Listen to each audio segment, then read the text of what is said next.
My name is Donterra Terrell, and I'm here with Carlo Cisco, the CEO of Select, which is a private membership company that provides access to exclusive events, pricing, and perks. Today, we're going to discuss financial wellness, entrepreneurial endeavors, and his growing company. So on behalf of New You, thank you so much, Carlo, for agreeing to sit down and chat with us today. Yeah, thank you so much for having me. And, before we get started, let's just take a deep dive into what is the Select card? Yeah, so it's a great question. And today, Select is really a digital membership, and we connect people with exclusive events, savings, and perks at over 1.3 million different locations all across the world. So top hotels, retailers, restaurants, nightlife venues, entertainment venues, really everything you can imagine under the sun. We basically wanted to improve as many elements of our members' lives as we possibly could. And then in addition to that, we're hosting members only events across different markets throughout the US. And we have a dedicated member concierge team to help people with reservations and recommendations, things like that. So who would be your ideal client or your ideal customer? Yeah, that's a great question as well. And we really think about it through the lens of like who can benefit the most from Select, right? And it tends to be a little bit self-selecting. There is an application process, there is a membership fee, and you sort of get the most out of Select if you're, going out to dinner, traveling, doing the sorts of various things that a lot of our members really enjoy doing. So generally speaking, like it tends to be a higher income group. They tend to be either, quickly advancing in their careers or pretty established in their careers, mixture, urban, suburban, that sort of thing. But really, as long as you leave the house, it can be pretty valuable.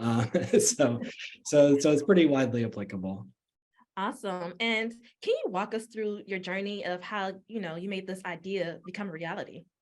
Yeah, so that's a good question as well, and it's certainly a journey. I think that's the right the right word to use to describe it. And for those familiar with entrepreneurship, it's always a journey, and it can be really challenging at times. Sort of, no matter how high pressure a role might be. And I was in equity trading. I helped build Groupon when they were in their crazy growth phase. Those are very high stress, high pressure roles.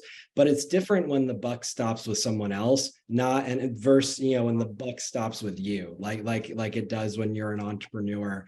It's also, sort of a different level, for like a startup business where the growth expectations and stakeholder expectations are higher. But anyway, I was fortunate to have saved up a good amount by the time I had started Select. I, had previous businesses, I had saved money, I had worked in finance, right?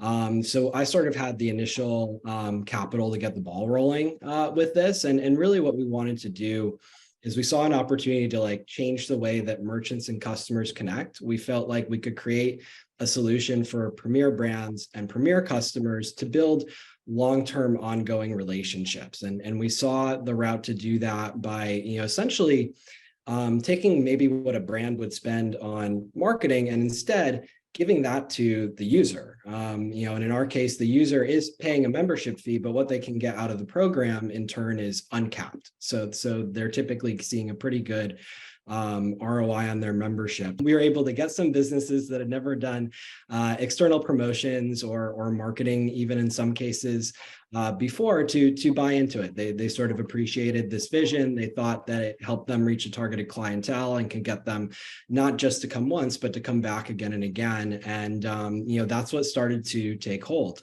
essentially. And obviously, a number of challenges come along the way, business specific, not business specific. Sort of the common business one is finding that product market fit, right? How are you going to get, in our case, because we're sort of a marketplace or an ecosystem, enough customers and businesses for both sides to be interested, right? And we actually got kind of lucky there. We had a deal with a publicly traded company before we launched, and that essentially helped us solve the marketplace problem while we focused on building out the direct to consumer membership. So it's a journey. You need to, hire the right people along the way. It's, stressful. You need to generate revenue. You need to recruit investors. You need to recruit talent. But it's also a lot of fun, and it's really rewarding to see how much Select is used, both over the years and today, and how happy it makes people, right? That's what we're trying to do at the end of the day. Amazing.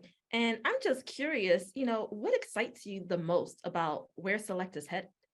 Yeah, so that's a great a great question as well, and it ties in pretty nicely with that final point, actually, incidentally, which is, the mission of the company is to continually improve the lives of our members, right? So like what excites us is doing more things for them that can improve the lifestyles they're living now, right? Like maybe they're going to take a vacation anyway, but because of the savings that we're able to offer through our hotel partnerships, maybe they can stay at a 5-star hotel instead of a 3-star hotel, because sometimes those deltas on savings are pretty big. They go as high as over 60%. So that sort of, analogy, while seemingly extreme, is actually something that occurs every day.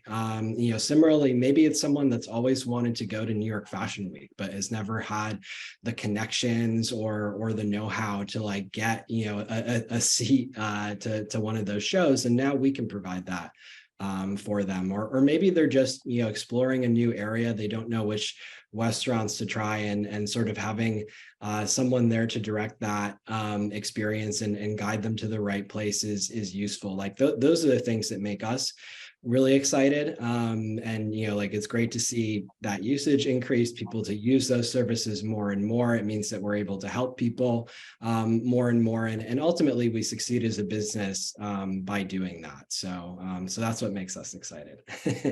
That makes me excited too. Now, of all the lessons you've learned throughout your journey, your entrepreneurial journey, what is the greatest lesson that you want to share with our readers? Yeah, that's a good point. And look, maybe people listening or reading or thinking about entrepreneurship. I think I always sort of caution that thought. As much as I love entrepreneurship, want to promote entrepreneurship, it's really the engine of the world, and certainly of America. It's how America has evolved into what it is, and stands out so significantly across the globe. But it's a tough journey, particularly if you're doing a high growth startup, right? Starting any business is very challenging. You're responsible. You have to go generate revenue. You have to hire people. You're then responsible for those people, their families, et cetera, et cetera. If you're doing a high growth startup, then like the expectations are higher. People are going to expect things to move really fast, and you're going to need to get higher sort of skilled talent, i.e. engineers in most cases. And you're going to have more parties to answer to, because you're likely going to have a larger grouping of customers. You're going to have a larger team. You're going to have investors that you might not have with a more traditional service business, say a consulting business, for example. So interestingly, my number one lesson is probably make sure that you're ready for it. And if you're pursuing a high growth startup in particular, make sure that you're really committed to what you're going to be working on. There's a lot of people that think they want to be an entrepreneur, especially now. It feels a little maybe in vogue or something. It's not sunshine and rainbows, so you got to make sure that whatever the mission of the company is, you're really passionate about it, and that you're ready to relentlessly pursue it. Yeah, I was just reading a magazine article. I can't remember which magazine, but they were saying that recent studies revealed that a lot of people who jumped into entrepreneurship are now returning back to corporate America, or returning back to full-time jobs. And I think it was to your point, either they weren't passionate about it, or they didn't do enough research, but it's not all glitter and gold also. So yeah. No, it's not. And you see that all the time, in varying extents, right? Like the entrepreneurs that tend to succeed, like sometimes, and I think, broader media can do a little bit of a better job here. It tends to be a long, very challenging road to every successful business. You always hear about this thing flying to $1 billion plus valuation in 3 weeks or whatever the case may be. Generally speaking, someone's been working their butt off for 5+ years to get to the inflection point that led to that, right? When you're thinking about Instagram or any of these businesses that grew really, really fast, there was a journey that preceded that ultimately led to that product that quickly changed the world. And a lot of people don't realize that. Right, exactly. So I'm curious, from your personal standpoint, what is a productivity tip you swear by? Yeah, I think my number one probably, and it sounds like elementary almost because we're so used to it from school, but deadlines. I think deadlines are really important. Sort of, give yourself a week, it will take a week. Give yourself a day, it'll take a day. So generally speaking, now you never want to rush something or send out a proposal that's sloppy or anything like that, but making yourself adhere to deadlines can make you a lot more productive because you basically don't afford yourself the time to like think about this, worry about that. You're like, no, I've got to get this done, that done, that done, that done by tonight. And that tends to make you a bit more productive. So that's probably my number one productivity hack. Maybe number two would be, you don't have to take every conversation. That's something that they tell you along the way with entrepreneurship. A lot of people will contact you, especially B2B sales, whatever. Like, as an entrepreneur, you don't have time for most of those calls. Just take it if it's, can potentially provide real value for your business. Absolutely, protect your time. And how did you protect yourself from both financial and mental health strain when starting and managing your company? Yeah, I think it's a great question. And the honest answer is that it's extremely difficult to protect yourself from either of those things while building a business. That said, I went into it pretty well prepared. I, was sort of able to start the company because of saving and investing really well. Like, whether it was work or other businesses I started, I always saved, always invested. And that helped really, get things off the ground. But as you're building the company, sort of financial stability, Elon Musk likens a company to a baby in some cases. Like, you're responsible at the end of the day. So if you have the means to, sort of extend the lifeline that's going to enable the business to succeed, then you have to be ready to do that, in my opinion. If not, why is anyone else going to do it?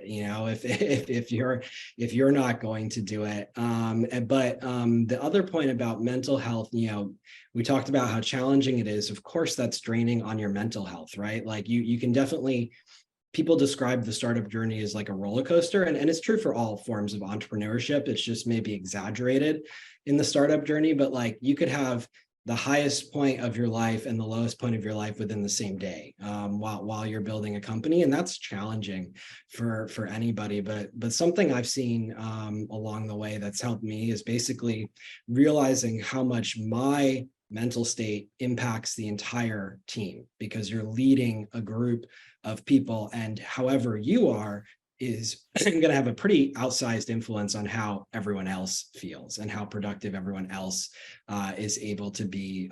So while it's difficult as an entrepreneur, you sort of have to put on a brave face no matter what. It doesn't mean don't be transparent about challenges. In fact, definitely be transparent about challenges, but you always want to, come back to the opportunities, kind of maintain your confidence. And, sort of doing those things will ultimately help the business succeed. It's, sort of, to go back to another super old adage, like, whether you think you can or you can't, you're right? Like, you sort of have to bring that philosophy to entrepreneurship. Absolutely, because I feel like it goes from the top down, like a ripple effect. So yeah. It's more significant than you realize, because even if you're not talking to your whole team, like, maybe, if you're having a rough day or you're not feeling as confident as usual, like, that might trickle to your managers, and then it trickles all the way through. So you've got to kind of be there, confident, putting on a brave face, remembering the opportunities, remembering why you got into it in the first place, right? And that's where sort of like the impact focused mission, like the people focused on that are the ones that tend to create the biggest companies. Absolutely. And what does financial independence mean to you? Yeah, so that's a good question as well, and I think it means a little something different to everybody, but I think generally speaking, you want it to mean not having to worry about like day-to-day foundational personal financial stressors. So i.e. utilities, or I'm really tired, I want to order takeout from wherever, just like sort of like, and that's not actually foundational for everyone, so that's maybe not the best example, but you want to have like this, you want to have your bases covered and hopefully some conveniences if you're able to accommodate those that might just help your productivity and stress levels, essentially.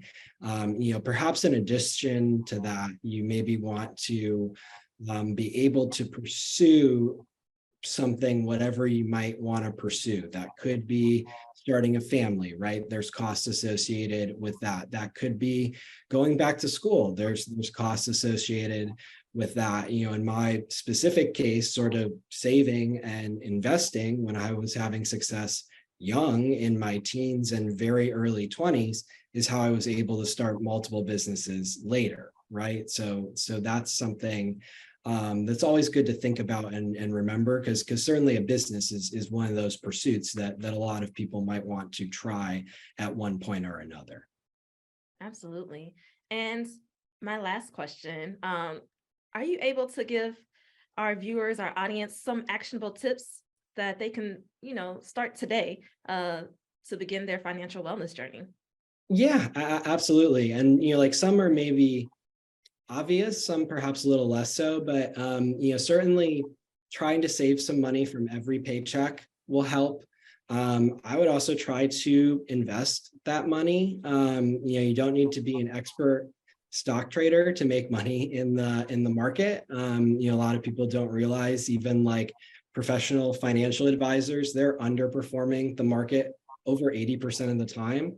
So just having shares in the S&P is a good way to get growth. And you want to think a little bit about when you're buying in, right? Sort of the Warren Buffett adage of like, be greedy when others are fearful, fearful when others are greedy.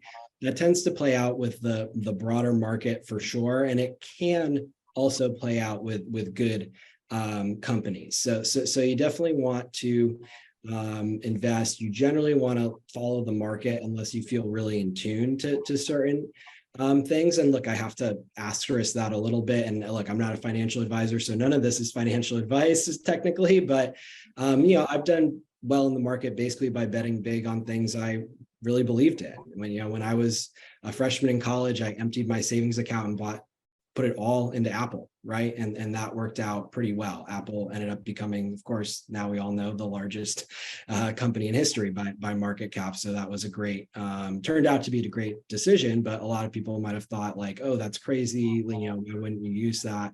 But to me, that money wasn't there to be used for things that I want to consume. It was there to be used for things that I want to pursue. And in that case, I wanted to pursue an investment in Apple, right? And then that's part of why it's good to save and invest.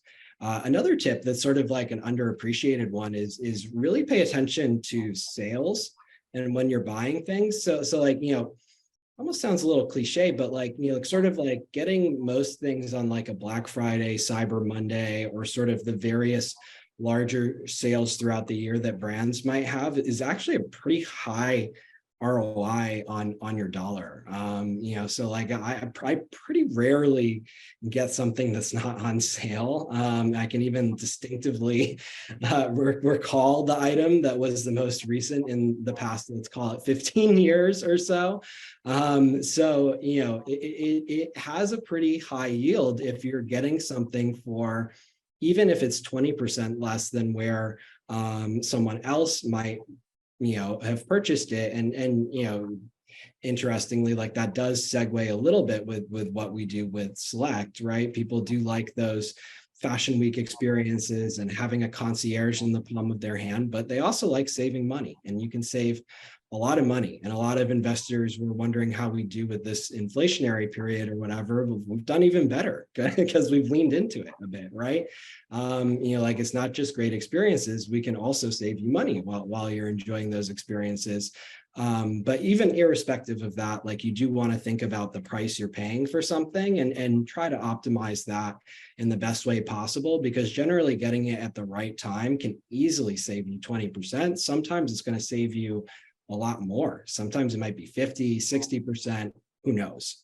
So it's definitely worthwhile to, if you're going to make purchases, do it at the right time, try to save yourself as much as possible, optimize that spend, and then rehashing to the even more important points, try to save some money from every paycheck, invest at least a portion of it, be smart about it, but also be cautious about it. Well, those are some great tips that I'm going to personally adopt myself. Thank you for sharing. And, and thank you again for taking the time to chat with us here at New You. We greatly appreciate it. And we know our audience, you gave our audience a treasure trove of information. So thank you again. Yeah, my pleasure.